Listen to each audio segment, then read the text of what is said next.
Siap?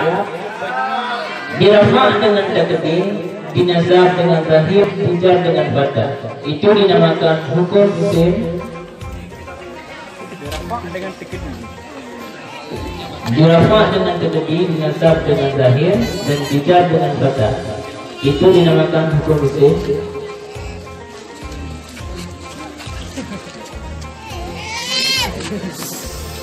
Murah.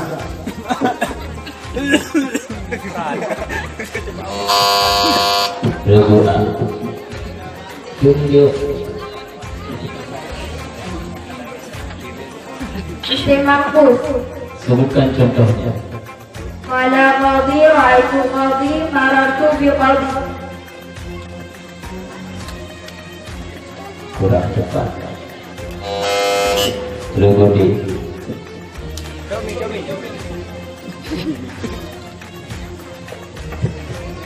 Isim maf'ul. Contohnya qala qadhi ra'aitu qadhiya marartu bi qadhi.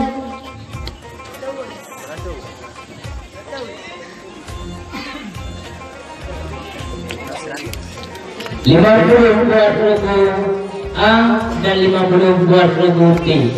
Nilai bahaya. Tahara adalah suatu kitab yang menyatakan tentang hukum bersuci daripada hadas akbar dan saghir dan bersuci daripada segala najis. Coba Anda sebutkan arti dari air yang mutlak. Air yang tidak bercampur dengan sesuatu. Dewan lagi. Air yang tidak bercampur dengan sesuatu. 100 buat revolusi.